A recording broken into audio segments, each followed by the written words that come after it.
Olá, queridos amigos internautas, é muito bom ter vocês mais uma vez conectados aqui conosco no programa Ligados na Palavra, o programa que está em sua 5ª temporada, trazendo assuntos polêmicos e interessantes a todos. Trazemos profissionais das áreas de psicologia, recursos humanos, educadores, só para você aí que está ligado no programa Ligados na Palavra, então se prepare aí, porque estamos começando.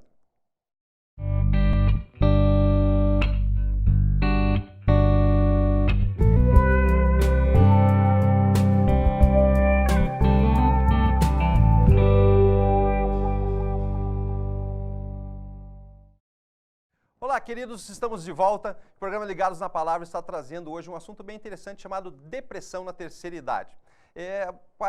O Brasil é um país novo e, apesar de ser novo, tem uma taxa de envelhecimento bastante alta devido às mulheres, as famílias hoje não estarem querendo ter tantos filhos. Então, aí nas próximas 2 décadas, podemos ter um aumento de 30% dos nossos idosos, pessoas que têm acima de 60 anos. E para tratar desse assunto, estamos recebendo aqui a doutora Thaisa Gasperin. É isso, doutora? Gasparim. Gasparin. Então é um prazer ter você aqui conosco. Obrigada. Queria que você me falasse um pouco a respeito da sua especialidade. A senhora é geriatra? Isso mesmo. Então, primeiro, antes de fazer geriatria, a gente tem que fazer clínica médica, né? Sou formada, então, pela Universidade Federal do Paraná em Clínica Médica e Medicina Interna. E depois eu fiz geriatria na PUC aqui do Paraná.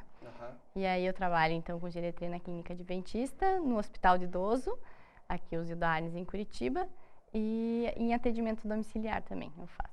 Muito bacana. Eu quero te interromper um pouquinho para que a gente possa levar uma palavra ao nosso Senhor.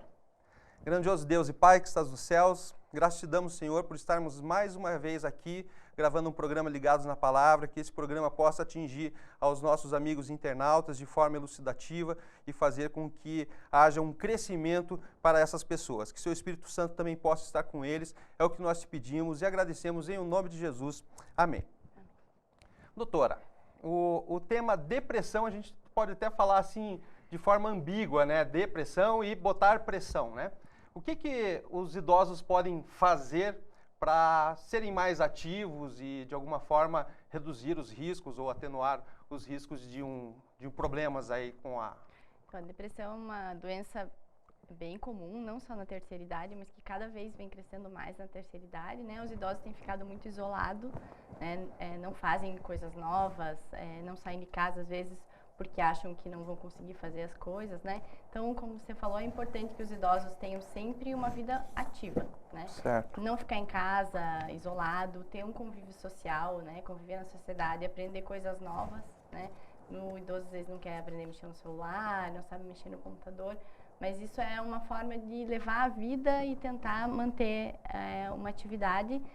Às vezes não gosta, mas tenta trocar, fazer alguma coisa que gosta e sempre se manter ativo para que a depressão tente ficar o mais longe possível. Às vezes a gente sabe que acontecem coisas na vida que deixam a gente mais triste, né? Mas Sim. São fases também. São fases, né? É difícil muitas vezes você convencer o idoso a se adaptar, né? Como você falou, né? Estar atento às novas tecnologias e tal, mas é muito importante. E como que a gente pode fazer para convencê-los assim, a se inserir nesse contexto, vamos dizer assim? É muito importante que eles tenham um suporte social, né? Então, a família desse idoso normalmente tem um papel imprescindível, né? Ou a família, ou o companheiro, os filhos, né? Existem, então, grupos de convívio que o idoso pode ir, grupos de terceira idade, né? As igrejas têm um apoio muito bom nisso. Normalmente tem um grupo da terceira idade, onde eles vão rezar, ajudar o próximo, né? Às vezes a senhora sabe fazer crochê, ajuda as outras a fazerem, né? Ou ensina, nem que seja para visitar crianças carentes, né? Então, tudo isso é importante que o idoso tenha em mente, né? Então, você explicar para o idoso na hora de consulta que isso vai ser bom para ele, né? Ele não está fazendo isso só pelos outros, ele está fazendo isso por ele mesmo também. Bom, doutora, a questão da depressão, ela muitas vezes existe um tipo de depressão que chama-se de demência, de pseudodemência, né? E a pseudodemência, muitas vezes, ela pode ser confundida com Alzheimer. Qual que é a diferença entre um e o outro? A diferença é bem simples. Na verdade, você vai ver mais pela resposta ao tratamento, né? Na pseudodemência, o paciente não tem demência, tem depressão, né? Na verdade, o diagnóstico é errado. Então, a depressão, ela pode se manifestar como uma pseudodemência. O paciente, então, vai reagir muito ao tratamento, né? E a demência vai sumir. O que não acontece com o paciente que tem demência, né? Então, você trata, mas a demência não some, ela progride apesar do tratamento. Então, essa é a principal diferença entre pseudodemência e depressão, né? Que isso se confunde, às vezes, dependendo do estágio que esse paciente está. Né? Agora, quem está nos assistindo em casa, que tem lá seu parente idoso, seu pai, o seu tio, o seu avô, como é que ele pode perceber que o pai dele ou o parente dele está precisando de uma consulta aqui de alguém especializado no assunto? E normalmente é o familiar mesmo que tem que perceber, né? Porque o médico na consulta, é uma consulta rápida, não vai dizer, olha, seu parente está precisando, né, de uma especialidade de geriatria, por exemplo, porque é o parente que está com ele o dia inteiro em casa. Então, a maioria das vezes, as pessoas que convivem com o paciente que começa com demência, tenta mascarar, não, ele esqueceu isso, mas foi só hoje, né? Então, é importante você tentar perceber no dia a dia da pessoa se isso vai mudar ou está impactando na vida dessa pessoa, né? Então, a pessoa começou a esquecer a geladeira aberta, né? E aí descongela as coisas, o fogão ligado, com o fogo aceso. Então, são coisas que vão ter uma repercussão na vida daquela pessoa. Se ela esqueceu o nome de um parente e depois lembrou, são coisas que não vão repercutir, né? Mas deixar a porta aberta e daí entrar alguém em casa, né, que não era convidado, se perder na rua e não saber voltar. Então, são coisas que já são mais impactantes e essas manifestações, o paciente começa a ficar repetitivo, né? Sempre contar os mesmos fatos. Ou você pergunta para ele algumas coisas e ele não sabe te responder, né? Então, isso já é... Normalmente, quando leva-se o paciente na consulta, já está bem fácil de perceber que esse paciente já está com demência. Acontece também irritabilidade, assim? Muita irritabilidade. E isso é confundido também com depressão, que não pode... Muitas vezes acontece junto a depressão com a demência, né? Porque o paciente começa a perceber que está esquecendo, não quer se preocupar os outros familiares de que ele está esquecendo, e aí ele começa a ficar com depressão e a demência caminha junto. Às vezes a gente tem que tratar as duas coisas. Essa parte que você falou, doutora, a respeito do esquecimento, né? Muitas vezes isso pode chegar um momento onde que a pessoa, você acaba tendo que fazer uma interdição dessa pessoa, assim, para questões legais, cuidar do patrimônio e tudo mais. Qual que é esse momento, assim, que... O momento é o familiar também que percebe, né? O médico está lá para ajudar ele a perceber esse momento. O ideal é que você converse com o paciente antes desse momento chegar, né? Então, no começo da demência, o paciente ainda consegue dizer o que ele quer, dizer como ele quer. Então, antes de que aconteça, porque a gente sabe que isso vai evoluir, né? Infelizmente, hoje em dia a gente não tem um tratamento, mas a gente sabe que isso evolui. Então, conversar com o próprio paciente, falar, olha, isso vai evoluir, você tem que tentar deixar o comando antes disso, porque vai chegar essa hora. Então, a hora que você vai interditar essa pessoa, é a hora que a pessoa não sabe mais assinar o seu nome, né? Não sabe mais como que assina, se bem que isso é bem avançado, né? Então, antes disso, você já vai conseguir. O paciente não sabe mais sair sozinho, não sabe mais a senha do banco, né? Não tem como ele fazer isso sozinho, porque senão ele vai acabar sendo roubado no meio do caminho, né? E às vezes o familiar só consegue perceber quando acontece isso, né? Então, a hora da interdição é a hora que o paciente não consegue mais fazer as suas atividades básicas, né? Lavar a mão, vai lá no banheiro, vai no banheiro, sai, não lava a mão, vai no banheiro, vai tomar banho, não toma banho, né? Então, aí você já começa a ter que interditar. É um processo moroso e demorado, né? Então, por isso você tem que tentar deixar isso o mais próximo possível.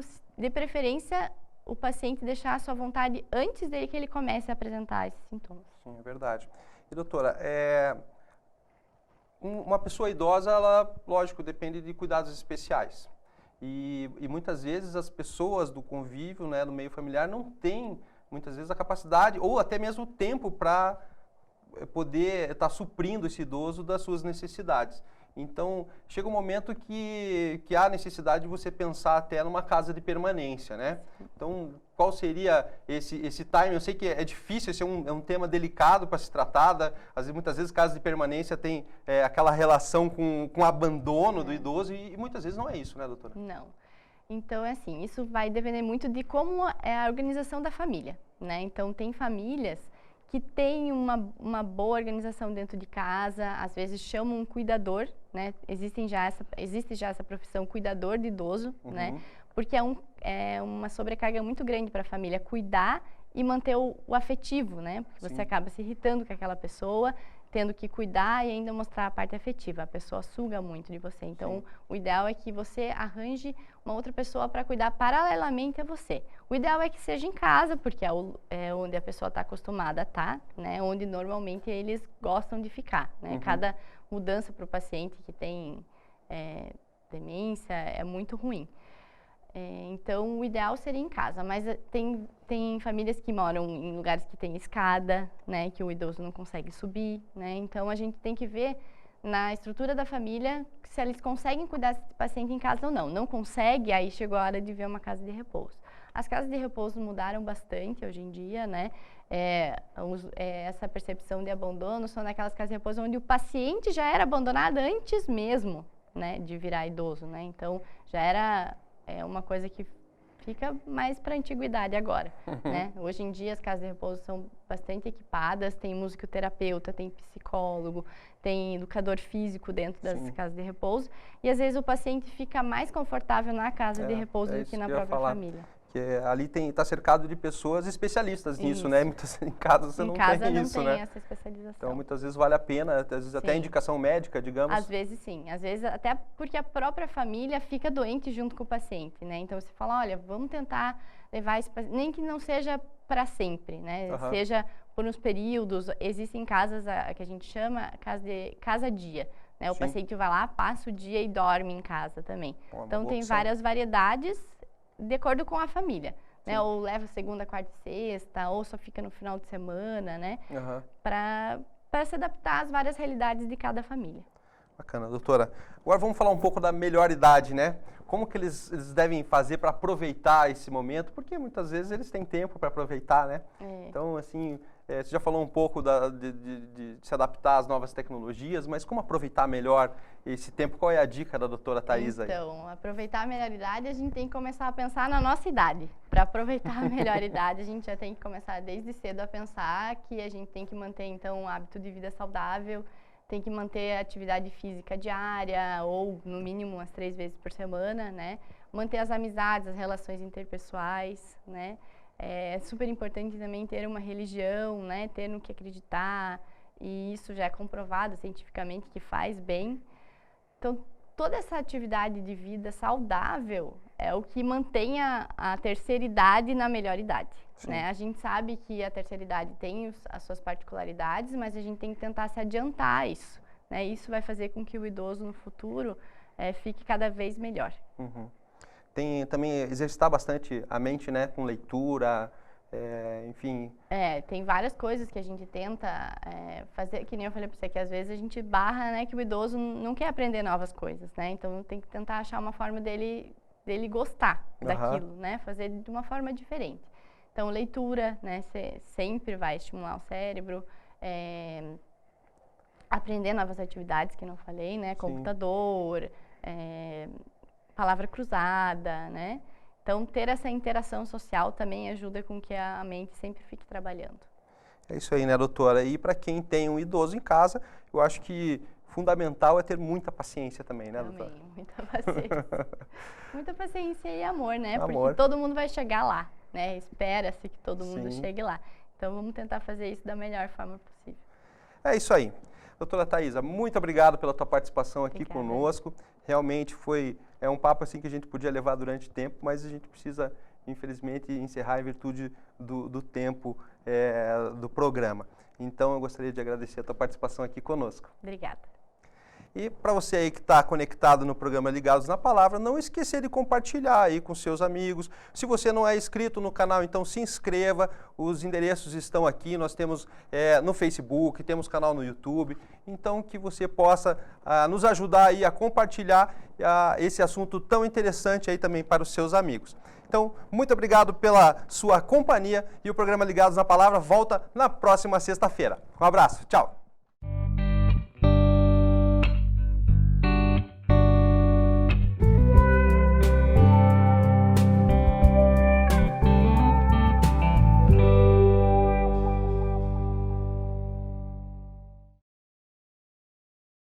novas doenças estão surgindo e uma delas tem preocupado bastante, que é o Alzheimer. Então, o programa de hoje vai abordar esse tema. O diagnóstico é muito baseado na informação que vem dos familiares, né? Então, a gente não tem um exame que você vai lá e colete e que, esse